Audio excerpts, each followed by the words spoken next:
Hello student, तो देखिए आज हम लोग दूसरा चैप्टर लेकर आ गए हैं लुसेंट ट्रांसलेशन का। ठीक है, तो दूसरा चैप्टर में आपका पहला चैप्टर हम लोगों ने पढ़ा था टू बी का यूज। ठीक है, टू बी का हर टेंस यूज पढ़ा था। सब वीडियो मैंने बनाकर अपलोड किया अपने चैनल पर, आप वहाँ से देख सकते हैं। अब हम लोग पढ़ेंगे दूसरा चैप्टर है, आप देख लीजिए यहाँ पर। ठीक है, और वर्ब टू हैव का प्रयोग, यानी कि हैव का प्रयोग कहाँ होता है। तो कुछ बेसिक इन्फॉर्मेशन समझ लेते हैं, उसके बाद मैं आपको अपने ढंग से बताऊंगा कि क्या चीज़ें है और किस तरह से इसको बनाया जाता है। ठीक है, तो देखिए लिखिए, वर्ब टू हैव का रूप भी टेंस के अनुसार अलग अलग होता है। जैसे प्रेजेंट टेंस में हैज और हैव, पास्ट टेंस में हैड हो जाता है, फ्यूचर टेंस में शैल हैव और विल हैव हो जाता है।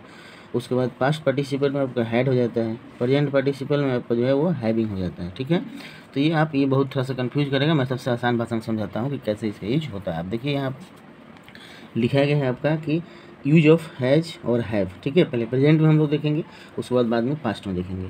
तो आपका के पास, अगर जिस ट्रांसलेशन में यह सेंस रहे, के पास है, हो, हूँ, है, यानी के पास है, के पास हो, के पास हो, इस तरह का, या रखता है, रखती है, रखते हैं, इस तरह का सेंस जब होता है तो हम लोग हैज और हैव का प्रयोग करते हैं। यहाँ पर भी आप देख सकते हैं लिखा भी है कि आपका हैज और हैव का प्रयोग कैसे होगा। ठीक है, जिस पर अधिकार जमाता हो, अधिकार शो करता हो, वह इस पर बेस पर आधारित ट्रांसलेशन बनता है।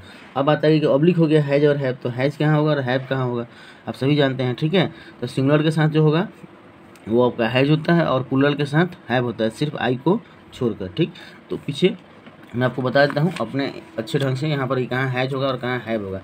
ठीक है, नियम आप यहाँ पर देख लीजिए, नियम दिया हुआ है यहाँ। ठीक है, अफर्मेटिव सेंटेंस का बनाना, स्ट्रक्चर बनाने का नियम जो दिया गया वो कैसे बनता है और कैसे बनाएंगे हम लोग इसको। सब्जेक्ट के साथ सब्जेक्ट के अनुसार हैज या हैव, उसके बाद नाउन या एडजेक्टिव जो भी है। ठीक है, नाउन ही आएगा इसमें, मैक्सिमम एडजेक्टिव नहीं होगा। ठीक, तो चलिए देख लेते हैं। फिर ऑप्शनल आ गया हैज और हैव, तो हैज कहाँ होगा, हैव कहाँ होगा, ये देख लेना जरूरी है। तो यहाँ लिख देते हैं आपका। ठीक है, यहाँ आपका आई, वी, यू, दे और प्लूरल नंबर, कोई भी प्लूरल का मतलब बहुवचन, इन सबों के साथ जो होगा आपका क्या होगा, एच ए वी, हैव का प्रयोग होगा इन सभी सब्जेक्ट के साथ। ठीक है, और आपका जो हैज का प्रयोग होगा वो होगा आपका ही, सी, इट और सिंगुलर नंबर के साथ। सिंगुलर का मतलब कोई भी एक चीज़ हो, उन सबों के साथ जो आपका होगा, इस सब में क्या होगा, हैज का प्रयोग होगा जब भी यह सब्जेक्ट दिखेगा। तो चलिए अब इसका एग्जाम्पल हम लोग देख लेते हैं। थोड़ा सा एग्जाम्पल हम लोग देखते हैं इसका। ठीक है, एग्जाम्पल यहाँ पर दिया गया है, देखिए मेरे पास, देखिए पास का सेंस क्या ना, मेरे पास एक किताब है या मुझे एक किताब है, दोनों का एक ही मतलब है और दोनों का एक ही ट्रांसलेशन बनेगा। ठीक है, जैसे I have a book, I subject हो गया, उसके बाद इसमें से कोई एक लगाना है, तो आई के हिसाब से यहाँ देखिए हैव होता है, हैव उसके बाद क्या है, किताब है, तो ए बुक। हम लोगों के पास एक कंप्यूटर है, तो वी हम लोगों का वी, उसके बाद आपका जो वी के अनुसार से जो होगा वो हैव होगा इसमें। ठीक है, नियम के हिसाब से पहले यह, तब दोनों से कोई एक हैव हो गया, और उसके बाद एक कंप्यूटर है तो ए कंप्यूटर। तुम्हारे पास या तुम लोगों के पास एक छाता है, तो यू हैव एन अम्ब्रेला।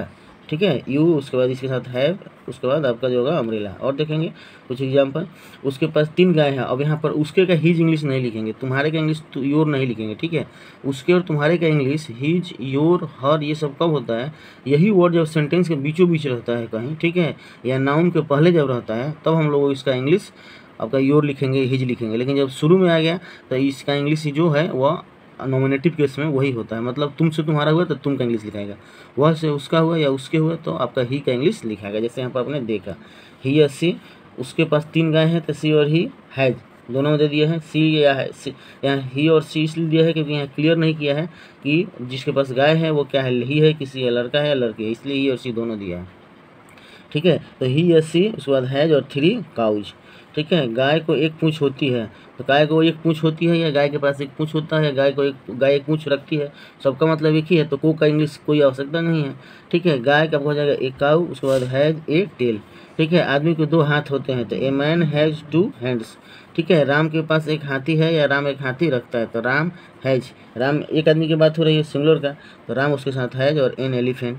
ठीक है, उसके बाद वे लोग एक हाथी रखते हैं, दे हैव, दे के साथ हैव का प्रयोग यहाँ से देख सकते हैं, an elephant you have a lot of sugar. तो ये हो गया, आपको आशा करता हूँ समझ में आया होगा। अब देखिए यहाँ पर कुछ इसका एग्जाम्पल दे दिया हुआ है। ठीक है, अब इसको समझ कर वीडियो को पॉज करके इसको बनाएंगे। ठीक, और कोई भी डिफिकल्टी अगर होता है तो आप मुझे कमेंट करेंगे। ठीक है, चलिए निगेटिव भी देख लेते हैं, बहुत ही छोटा है निगेटिव। देखिए अब क्या हो जाएगा, हैज और हैव के बाद हम लोग ठीक क्या करते हैं, तुरंत नॉट लगा देंगे। तो मैंने बता ही दिया कि हैज और हैव एक ही बार जो मैंने ऊपर बता दिया, ठीक है, वही इसमें भी लगेगा, किसके साथ हैज होगा किसके साथ हैव होगा, अभी आपको मैंने बताया।